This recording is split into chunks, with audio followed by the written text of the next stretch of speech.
देख रहे हैं प्राइम टीवी। मैं हूं आपके साथ सपना सिंह। वक्त हो चुका है 4 बजे की 4 बड़ी खबरों का। देश में एनडीए को बहुमत मिलने के साथ साथ प्रधानमंत्री मोदी ने एक बार फिर से जीत की हैट्रिक लगाई है।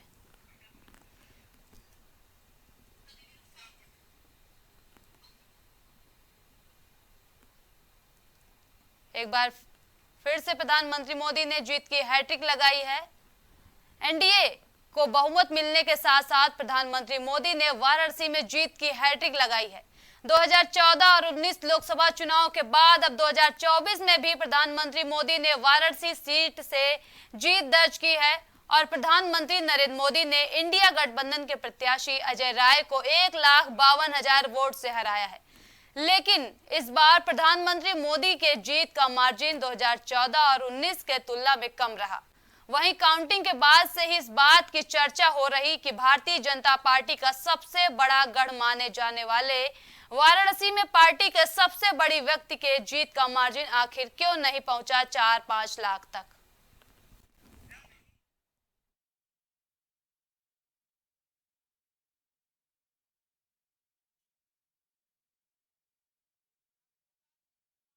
मोदी ने वाराणसी में एक बार फिर से जीत की हैट्रिक लगाई है। ज्यादा जानकारी के लिए हमारे सहयोगी दीपक मिश्रा लाइव जुड़ चुके हैं। दीपक, बनारस से पीएम मोदी जीत तो गए मगर जीतने का मार्जिन 1.5 लाख तक ही सीमित रहा, जबकि 2014 और 19 मोदी रिकॉर्ड बनाए थे।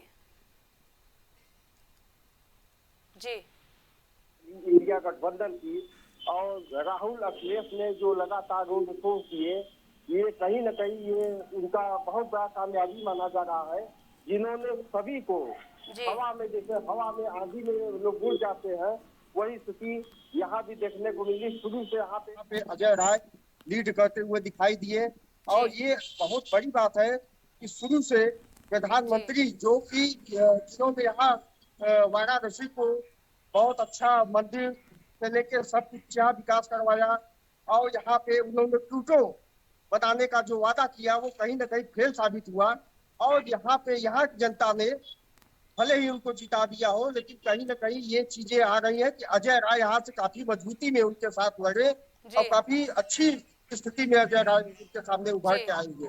जी दीपक, प्रधानमंत्री के रोड शो में तो 10 लाख के करीब जनता उपस्थित थी, लेकिन वोट के टाइम इतनी जनता नहीं थी, आखिर क्यों?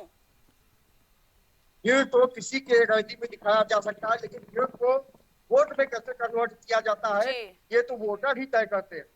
इसका जीता जाता उदाहरण यहाँ पे देखने को मिला कि मात्र 1 लाख कुछ वोटों से ऊपर 1.5 लाख के आसपास इन्होंने जीत हासिल की है, जो कि प्रधानमंत्री जी के लिए एक सवालिया निशान खड़ी कर रही है।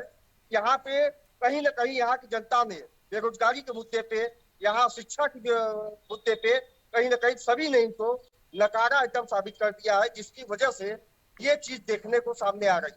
जी दीपक, अजय राय ने प्रधानमंत्री मोदी को काफी ज्यादा टक्कर दी है। जी, ये कहने वाली बात है कि ये नरेंद्र मोदी प्रधानमंत्री जी का संसदीय क्षेत्र है। उसके बाद विकास के नाम पे यहाँ पे कई बातें वादे किए गए, कई चीजें उन्होंने बताई, लेकिन यहाँ पे कहीं न कहीं अजय राय उनके सामने एक मजबूत सशस्त्र चेहरा बन के उभर के सामने आए हैं और जो कि बनारस के लिए, काशी वासियों के लिए एक मतलब बहुत बड़ी बात है कि अजय राय को उन्होंने इतना मत देकर ये साबित कर दिया है कि कहीं ना कहीं अजय राय के ऊपर उनका भरोसा कुछ ज्यादा है। जी राजेश, अजय राय को 4.5 लाख से ज्यादा वोट मिले हैं। दीपक, 4.5 लाख से ज्यादा वोट मिले हैं। इतने वोट जुटाने में अजय राय कैसे कायम हो गए? क्योंकि वो यहाँ के लोकल है और एक एक घर में उनका उठना बैठना है, यहाँ के विधायक भी रह चुके हैं वो, तो कहीं ना कहीं ये चीजें देखने को मिल रही है कि अजय राय के लिए यहाँ की जनता की सिंपैथी प्रधानमंत्री जी से ज्यादा देखने को मिली। जी दीपक, लगातार प्रधानमंत्री मोदी ने रोड शो किया, रैलियां की, मिनी रोड शो किया, तब तो इतनी भीड़ थी, लेकिन वोटिंग परसेंट कैसे कम हो गया, क्या वजह रही? और स्थानीय लोग जो थे और जो यहाँ के वोटर थे, वोट में भीड़ तो कहीं से भी दिखाया जा सकता है, लेकिन वोट कन्वर्ट कैसे होते हैं ये देखने वाली बात ये होती है जब बूथ स्तर पे लोग जाके वोटिंग करते हैं। जी अब कहीं न कहीं ये आपको हम बता दें कि यहाँ पे अजय राय को यहाँ के लोकल होने के लिए बहुत अच्छी सिंपैथी मिली है, और उनको यही वजह है कि जी काशी वासियों ने अच्छा वोटिंग किया। जी दीपक, ज्यादा जानकारी के लिए आपका बहुत बहुत धन्यवाद।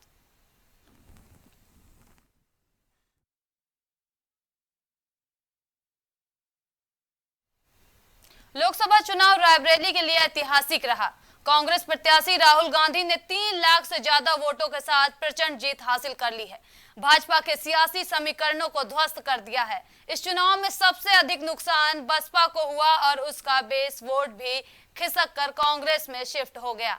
दरअसल रायबरेली लोकसभा सीट को देश की हाई प्रोफाइल सीट माना जाता है। संसदीय सीट के इतिहास में पहली बार ऐसा हुआ है कि जब कांग्रेस प्रत्याशी राहुल गांधी ने नामांकन पत्र भरने की अंतिम तारीख को अपना नामांकन पत्र दाखिल किया था। इसके बाद कांग्रेस और भाजपा प्रत्याशी के साथ राज्य मंत्री दिनेश प्रताप सिंह के बीच मुकाबला हुआ।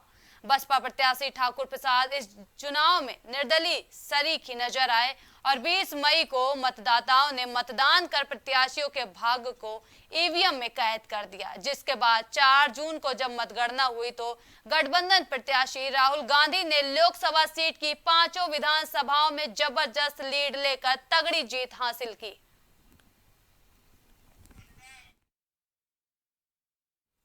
ज्यादा जानकारी के लिए हमारे सहयोगी अनुराग त्रिपाठी फोन लाइन पर हमारे साथ जुड़ चुके हैं। अनुराग, प्रचंड जीत हासिल की है राहुल गांधी ने रायबरेली से।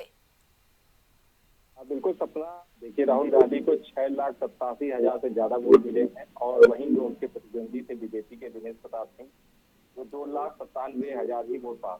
जाहिर तौर से 3,90,000 की बड़ी बढ़त के साथ राहुल गांधी ने रायबरेली सीट जीत ली है। और सबसे बड़ी बात यह है कि सोनिया गांधी का जो रिकॉर्ड था बड़े मार्जिन का, वो भी राहुल गांधी ने कहीं पीछे छोड़ दिया है। तीसरे नंबर पर बीएसपी के ठाकुर प्रसाद यादव रहे, जिन्हें महज 21,624 वोट मिले। तो बीएसपी इस पूरे चुनाव में कहीं दिखाई नहीं दी, जबकि बीएसपी की अपनी रणनीति रहती थी, अपने जातिगत समीकरण रहते थे, जिसके बल पर वो तमाम बार बड़े बड़े उलटफेर करके दिखाती थी। 2019 में ही यूपी से 10 सांसद उन्होंने मिल के लोकसभा भेजे थे, लेकिन इस बार वो करिश्मा दिखाई नहीं दिया बीएसपी का। बीएसपी के पास न कोई ठोस रणनीति रही। बीएसपी के जो स्टार प्रचारक थे आकाश आनंद, उनको भी जैसे ही पहला दूसरा चरण हुआ उसे बैठा दिया गया, तो वो स्टार प्रचारक भी शांत हो गए और जाहिर तौर से बीएसपी एक तरह से बीजेपी की ही बी पार्टी बनकर रह गई। इस पूरे चुनाव में बीएसपी कहीं पे नजर नहीं आई और जिस तरीके से राहुल गांधी ने इंडिया गठबंधन के लिए मेहनत की, अखिलेश यादव ने मेहनत की, वो मेहनत भी रंग लाई और उसी की बदौलत रायबरेली में राहुल गांधी एक बड़ी जीत के साथ सबके सामने है। और इंडिया ब्लॉक की जो बैठकें चल रही है उनमें राहुल गांधी का अपना दबदबा दिखाई देता है। अनुराग, बीजेपी ने यहाँ की सियासत को जीतने के लिए रायबरेली के तमाम बड़े नेता को अपने पहले में ले लिया, फिर भी यहाँ हार मिली। कहाँ चूक गई बीजेपी इस बार भी? देखिए, बीजेपी के पास कोई भी राष्ट्रीय मुद्दा नहीं था इस बार, जो कि पिछले 2014 और 2019 के चुनाव में हमने देखा, और कोई भी ऐसा मुद्दा नहीं था जिसको भुना सके उस चुनाव में। यही एक बड़ी वजह रही कि 2024 में बीजेपी सिर्फ 33 सीटों पर उत्तर प्रदेश में सिमट के रह गई। अखिलेश यादव की जो पार्टी है समाजवादी पार्टी, वो अपने कुनबे की जो सीटें थी 5 सीटों पर जीत चलने के साथ 35 सीटें जीत पाई। कांग्रेस भी यहाँ पे 6 सीटें जीत गई, कांग्रेस एक कड़ा मुकाबला देती नजर आई। साफ तौर पे कांग्रेस के और समाजवादी पार्टी का जो गठबंधन था, वो 2 लड़कों की जो दम था वो साफ तौर पे दिखाई देता था। उनकी रैलियों में भी जिस तरीके से बड़ी तादाद में लोग जुटते थे और वोटों को लेकर के जिस तरीके से मारामारी चल रही थी, जिस तरह से हिंदू मुसलमान ने देखा, आरक्षण में एक अल्पसंख्यक वर्ग को शामिल करने के लिए बातें चल रही थी, तो इन सब चीजों को लेकर, इन मुद्दों को लेकर कहीं ना कहीं जो इंडिया ब्लॉक है वो अपनी रणनीति में कामयाब रहा। और बीजेपी जिस तरह से जोड़ो तोड़ो की राजनीति करती रही, मोदी बचाओ या मोदी बुलाओ, मोदी हटाओ, ये सब कुछ चलता रहा। उसी की वजह से बीजेपी को यहाँ बड़ा खामियाजा भुगतना पड़ा। दिल्ली में भी जिस तरह से बीजेपी के प्रदेश अध्यक्ष को तलब किया गया है, उनसे भी अनुराग, कांग्रेस का गढ़ भेदने के लिए बीजेपी ने अमित शाह को यहाँ भेजा, फिर भी अमित शाह ने पूरा जोर लगा दिया, फिर भी जीत का परचम नहीं लहरा पाई बीजेपी रायबरेली में। देखिए, बीजेपी के जिस तरीके से चाणक्य बोला जाता है जिनको अमित शाह, वो जरूर यहाँ तक थे, और लेकिन जो प्रियंका गांधी है उनका अपना करिश्मा था। अमेठी सीट पर भी वो दिखाई दिया, और रायबरेली सीट पर भी नजर आया। अमेठी में भी किशोरी लाल को देखिए बड़े मार्जिन के साथ वो भी स्मृति ईरानी को हराने में सक्षम रहे। इसी तरीके से राहुल गांधी रायबरेली की जो सीट है एक तरह से पारिवारिक सीट थी उनकी और उस सीट को बचाने में कामयाब रहे। सोनिया गांधी का भी जो रिकॉर्ड रहा है जो बड़े मार्जिन से जीतते रहे हैं, 2019 में भी दिनेश प्रताप सिंह तो सोनिया गांधी ने हराया था और इस बार भी राहुल गांधी ने उनको बड़ी पटखनी दी है। जाहिर तौर से बीजेपी के लिए अब मंथन का वक्त है और जिस तरीके से जोड़ तोड़ की राजनीति के बीच अब प्रधानमंत्री 9 जून को एक बार फिर से शपथ लेने जा रहे हैं, लेकिन उससे पहले तमाम चीजों पर मंथन होना है कि आखिर कहाँ बीजेपी से चूक हो गई और राहुल गांधी इतने बड़े मार्जिन से अगर जीते हैं या बाकी सीटों पर भी जिस तरीके से कांग्रेस ने बड़ी जीत हासिल की है तो उसकी पीछे वजह क्या रही।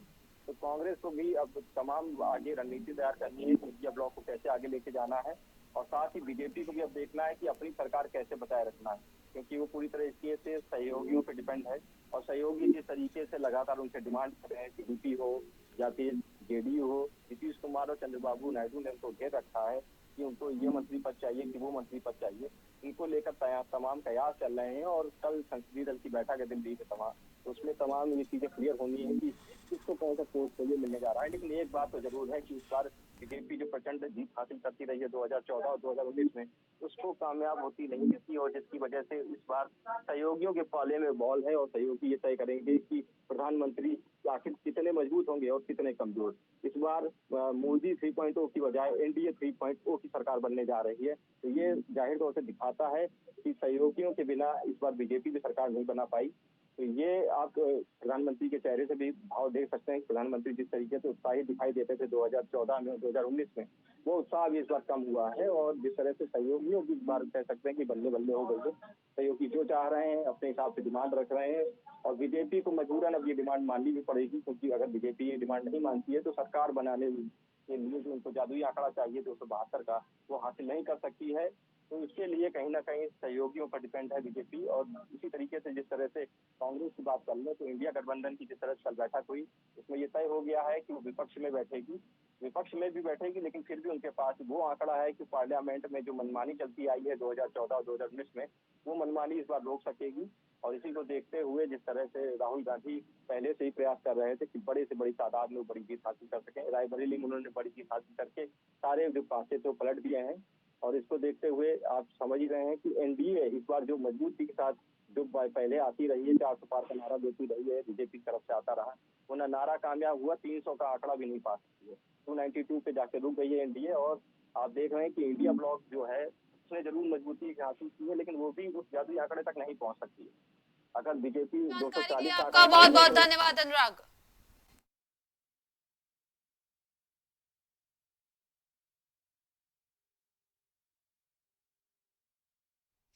केंद्रीय मंत्री और बीजेपी प्रत्याशी स्मृति ईरानी की हार की चर्चा राजनीतिक गलियारे में खूब हो रही है। सपा के 2 विधायकों के प्रचार करने के बाद भी स्मृति ईरानी को बड़ी हार का सामना करना पड़ा। जिस स्मृति ईरानी ने साल 2019 में राहुल गांधी जैसे नामचीन नेता को अमेठी से 55,000 मतों से हरा दिया था, वही स्मृति ईरानी 5 सालों में 1,60,000 से अधिक मतों से चुनाव हार गईं। इस बार राहुल अमेठी के बजाय रायबरेली से चुनाव मैदान में उतरे। कांग्रेस की ओर से अमेठी फतेह की जिम्मेदारी गांधी परिवार के करीबी किशोरी लाल को दे दी गई थी। खुद प्रियंका गांधी ने किशोरी लाल के लिए जमकर प्रचार किया था। राहुल और अखिलेश की संयुक्त रैली भी हुई थी। आखिर में नतीजे कांग्रेस के पक्ष में आए और किशोरी लाल ने स्मृति ईरानी को शिकस्त दे दी। ज्यादा जानकारी के लिए हमारे सहयोगी राजेश फोन लाइन पर हमारे साथ जुड़ चुके हैं। राजेश, स्मृति ईरानी को अमेठी से करारी हार मिली है, कहां चूक गई स्मृति ईरानी इस बार? देखिए सपना, अगर बात की जाए स्मृति ईरानी की तो अमेठी की सीट जो थी वो बिल्कुल हार्ड सीट कही जाती थी। और खास करके आपको बता दें कि जिस तरीके से वहां अमेठी में स्मृति ईरानी जो उल जलूल बातें करती थी, उल जलूल बयान देती थी, कहीं न कहीं मुझे लगता है कि उसका खामियाजा स्मृति ईरानी को भुगतना पड़ा। दूसरी चीज आपको बता दें कि स्मृति ईरानी का अगर वहां पर लोकल देखा जाए तो वहां पर जो ग्राउंड पर विकास होना था वो विकास उनके द्वारा नहीं किए गए। दूसरी चीज आपको बता दें कि लगातार जैसे जिस तरीके से अभी कांग्रेस ने वहां किशोरी लाल को उतारा था, तो स्मृति ईरानी ने किशोरी लाल को एक चपरासी का के संबोधित किया कि एक चपरासी इंडिया गठबंधन का चपरासी वो क्या हमसे मुकाबला करेगा। तो जाहिर सी बात है कि कहीं न कहीं अगर देखी जाए, बात अगर की जाए, तो अमेठी में बिल्कुल जिस तरीके से किशोरी लाल का उन्होंने मजाक उड़ाया, कहीं कहीं जनता जो है उस मजाक का जवाब उनको दिया। एक चीज और बता दें कि जब एक समय था कि जब क्या नाम सरकार इनकी कांग्रेस की थी, तो कांग्रेस के सरकार के टाइम पर स्मृति ईरानी थी कि गैस सिलेंडर पर बैठकर धरना देती थी, प्रदर्शन करती थी जी। लेकिन वही स्मृति ईरानी जब अमेठी में उनके द्वारा कोई विकास नहीं किया गया, तो विकास न करने की वजह से वहाँ की जनता, जो वहाँ की स्थानीय जनता ने इनको नकार दिया कहीं न कहीं। लेकिन राजेश, स्मृति ईरानी तो कह रही है लगातार कि हमने जनता के लिए विकास किया है, हमने अपना पूरा जोर लगाया है, विकास किया है। सपना, अगर बात की जाए स्मृति ईरानी जो कह रही हैं विकास के लिए, तो विकास देखिए, आपको बता दें अमेठी की ही नहीं, पूरे उत्तर प्रदेश की अगर हम बात करते हैं तो पूरे उत्तर प्रदेश में जनता बिल्कुल एकदम सरकार के खिलाफ थी, क्योंकि जनता ने लगा जिस तरीके से जन समर्थन समाजवादी पार्टी या इंडिया गठबंधन को दिया है, तो कहीं न कहीं देखा जाए तो बिल्कुल जनता इनके खिलाफ थी। और दूसरी चीज आपको बता दें कि बात अगर अमेठी की जाए, तो अमेठी में कहीं न कहीं स्मृति ईरानी के खिलाफ जनता थी, जिसकी वजह से वहां पे किशोरी लाल शर्मा को जनमत दिया है। राजेश, स्मृति ईरानी ने अमेठी की जनता का विश्वास जीतने के लिए वहां पर घर तक बनवा लिया, लेकिन क्या वजह रही कि अमेठी की जनता के दिल में घर नहीं बना पाई स्मृति ईरानी इस बार? स्मृति ईरानी वहां पे लगातार उनका आना जाना था, उनकी लगातार रैलियां होती थी, और उसके अलावा उन्होंने यहाँ तक किया कि उन्होंने अमेठी में घर भी अपना बनवा लिया, लेकिन फिर भी उनको उसका फायदा नहीं मिलता हुआ दिखाई दिया, क्योंकि जनता जो वहाँ की जनता थी, जनता के स्थानीय मुद्दे थे, चाहे बेरोजगारी के हों, चाहे भ्रष्टाचार के हों, चाहे महंगाई के हों, चाहे जो अभी युवाओं में जो रोजगार का मुद्दा था, सबसे बड़ा मुद्दा था। उसके अलावा आपको बता दें कि जिस तरीके से संविधान बदलने का मुद्दा था, कहीं न कहीं अगर देखा जाए तो जो SC/ST कास्ट था, उसके लिए बहुत बड़ा मुद्दा था। भीमराव अंबेडकर उनके मसीहा कहे जाते हैं SC/ST के, तो कहीं न कहीं देखा जाए तो जो SC/ST का वोट जो है, कहीं न कहीं वो इंडिया गठबंधन में तब्दील हुआ, जिसकी वजह से स्मृति ईरानी को हार देखनी पड़ी, और करारी शिकस्त वहाँ पे इंडिया गठबंधन के जो किशोरी लाल शर्मा थे, उन्होंने करारी शिकस्त उनको अमेठी में दी है। जानकारी के लिए आपका बहुत बहुत धन्यवाद।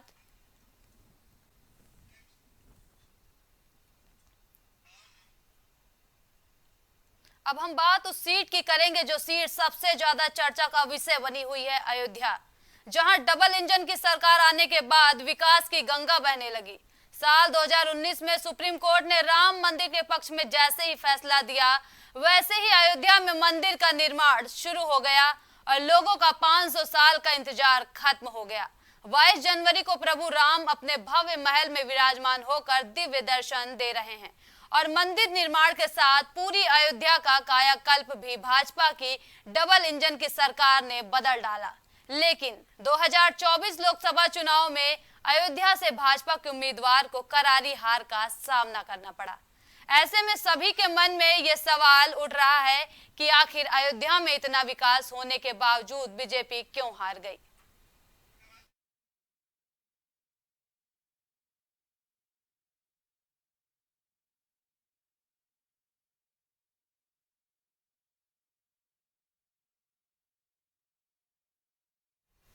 उत्तर प्रदेश की खबरों में अभी के लिए इतना ही। देश और दुनिया की तमाम बड़ी खबरों के लिए देखते रहिए प्राइम टीवी। कुछ भाव पुष्प। आप देख रहे हैं प्राइम टीवी, सच साहस सरोकार। MGM hospital and research centre, advance neuro and spine surgery centre. आपका स्वास्थ्य ही हमारी प्राथमिकता। पता Jhalwa Prayagraj. M planet digital world लेकर आया है इलेक्ट्रिक स्कूटर की दुनिया में नई क्रांति। बेहतर कंफर्ट, आधुनिक सुविधाओं से लैस रोड का नया बादशाह। इलेक्ट्रिक स्कूटी अपनाए, प्रदूषण को कहे बाय बाय। पता प्रोफेसर कॉलोनी, कमला नगर, आगरा। करी भोजपुरी के पहला story telling mobile app यायावरी via Bhojpuri play store से और डूब जाएं दुनिया भर के कहानियन के अद्भुत सागर में आपन भाषा भोजपुरी में। यायावरी वाया भोजपुरी, कथा कहानी आपन बानी। बच्चों के उज्जवल भविष्य के लिए चुने आदर्श जनता विद्यालय, गोला कस्ता रोड, उमरपुर, लखीमपुर खीरी।